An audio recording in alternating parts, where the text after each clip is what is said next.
내 아내는 소위 말하는 조건도 안 보고 데려간다는 셋째 딸이다.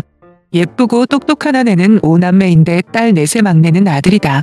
모두 결혼했고 제일 큰 처형은 일본에서 살고 있어서 2년에 한 번 정도 보고 있고 바로 위 처형은 같은 아파트에서 살고 있다. 처제는 조금 먼 지방에 살고 있어서 명절에나 겨우 볼 수 있다. 처남은 거제도에서 일을 하고 있어서 역시 잘 볼 수 없어서 아내가 많이 아쉬워하고 있다. 결혼한 지 3년이 되었는데 딸아이는 1살이다. 이번에 장모님의 환갑 여행으로 다같이 태국으로 여행을 가기로 했다. 일본에 사는 처형은 못 오고 처제와 처남도 오기로 했는데 공교롭게도 여행 이틀 전에 코로나에 걸려서 여행을 못 온다는 소식을 들었다. 하는 수 없이 장모님, 작은 처형, 우리 식구만 가게 되었다. 작은 형님은 회사 프로젝트 때문에 같이 올 수 없어서 아쉬워했고 일행 중에 남자는 내가 유일했다. 방콕 패키지 여행을 하는데 차 타고 이동하는 시간도 좀 있고 많이 더운 나라라 좀 지쳐 있었다.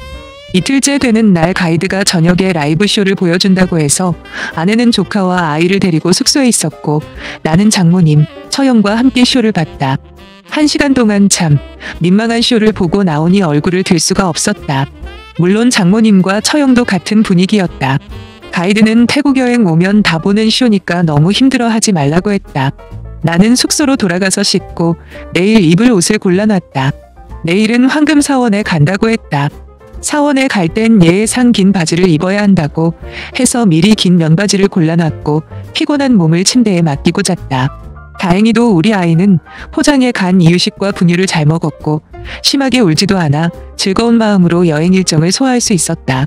가이드의 안내대로 황금사원에 다녀왔고 중식은 한식당에 가서 김치찌개를 먹었다. 뜨거운 햇볕 아래에서 유모차를 밀고 다니니 많이 지쳐 있었고 오후 일정이 끝나면 가볍게 야시장에 같이 가자고 마음먹었다. 저녁 식사도 마치고 가이드가 야시장에 가보라고 해서 호텔 로비에서 처형을 만나기로 했다. 장모님과 조카, 아내는 쉬고 싶다고 하며 나오지 않았다. 처형은 핫팬츠에 나시티를 입고 나왔는데 순간 내 몸에서 반응이 오는 것을 느꼈지만 손으로 살짝 가리고 모르는 채 했다. 처형은 아까 긴 바지 입고 다니느라 너무 힘들었다고 하면서 이제 마음대로 짧은 옷을 입을 수 있어서 좋다고 했다. 와이프는 아이 낳고 찐 살이 안 빠져서 고민인데 처형은 허벅지도 얇고 참 날씬했다. 장모님이 조카를 봐준다고 하니 신나서 풀 메이크업을 하고 나온 모습도 참 예뻐 보였다. 처형은 와이프만큼 예쁜 얼굴이다. 피부톤은 좀 어둡지만 섹시하고 매력 있는 얼굴이다. 택시를 타고 처형과 둘이 야시장에 갔다. 시장을 한 바퀴 둘러보며 선물을 좀 샀고 시장 안에 있는 노상카페에서 호프와 꼬치를 시켜서 시원하게 한잔했다. 집에서 답답하게 지내다가 여행을 오니 너무 즐겁다는 얘기를 하더니 처형은 제어도 못하는 술을 마구 마셔 대기 시작하더니 맥주를 5000cc나 마셨다. 처형은 슬슬 혀가 꼬이기 시작하더니 갑자기 바닥에 오바이트를 하기 시작했다. 너무 급해서 처형의 등을 두드려 주었고 옷에 묻은 토사물을 어떻게 치워줘야 할지 고민하다가 주변을 보니 호텔이 하나 보였다. 숙소까지는 거리가 있었고 저 호텔에서 잠시 진정하고 옷을 수습하고 갈 생각이었다. 처형의 팔을 내 어깨에 두르고 호텔에 갔더니 작은 방 하나를 안내받고 들어가서 처형을 눕혔다. 처형은 술에 취해 곤히 자고 있었고 나는 안심을 하고 티셔츠와 바지를 벗겼다. 얼른 애벌 빨래를 해서 에어컨 앞에 옷을 말리기 시작했다. 시간이 꽤 걸릴 테니 드라이어로 말리기 시작했다. 그 소리에 처형이 잠에서 깼다. 이불을 덮고 있는 처형이 놀란 눈으로 나를 바라봤고 왜 그렇게 많이 마셨어요? 무슨 일 있어요? 라고 물었더니 부끄러워하면서 좀 씻어야겠다고 하며 가운을 갖다 달라고 했다. 샤워를 마치고 온 처형의 맨 얼굴을 보니 또 내 몸에 반응이 왔다. 나는 아내가 임신했을 때부터 출산 후 지금까지 거의 17개월 이상 한 번도 남편 역할을 해본 적이 없다. 위험하다, 피곤하다는 아내의 반응 때문에 나 혼자 해결해야만 했다. 처형은 머리카락을 대충 말리고 오더니 너무 지쳤다고 하면서 침대 위에 다시 누웠다. 처형과는 일주일에 2~3번은 만나서 같이 밥 먹고 조카와도 같이 놀아줬기 때문에 편하게 지내는 사이이다. 처형에게 누워서 쉬라고 하면서 나는 소파에 앉아서 TV를 보고 있었다. 그런데 처형이 제부, 나 우리 남편이랑 안 한 지 1년도 넘었다.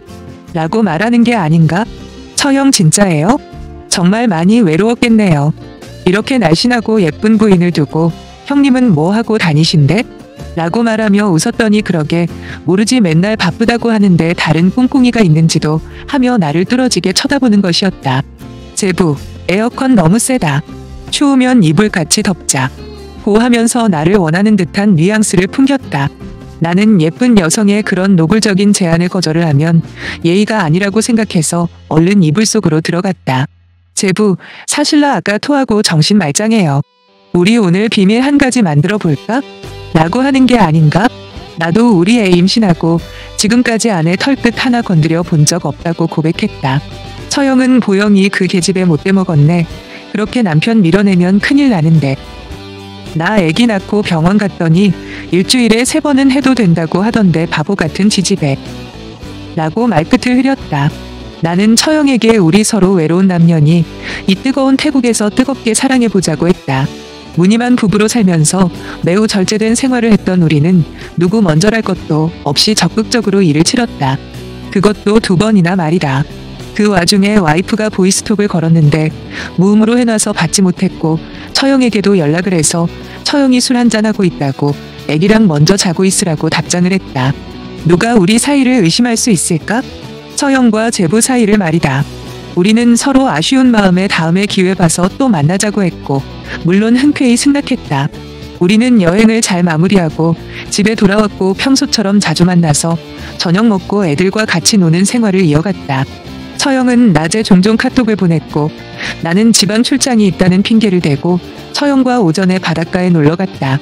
바다가 보이는 장어집에서 장어구이를 먹고 우리의 목적을 이루기 위한 시간을 더 오래 보냈다. 장어꼬리를 먹은 효과는 아주 확실하게 나타났다. 요즘 아내가 묻는다. 무슨 즐거운 일 있냐고? 그럼 하루하루가 즐겁지. 하고 말끝을 흐렸다. 처형은 나에게 보양식을 해주고 싶어 2배의 양을 만든다고 한다. 형님 거, 내 거 만들어서 형님이 먹는 것은 그저 쉽게 소화가 되고 내가 먹는 것은 서로 윈윈하게 되니 장을 볼 때부터 콧노래가 절로 나온다고 한다. 재미있게 보셨다면 좋아요, 구독 눌러주시면 감사하겠습니다.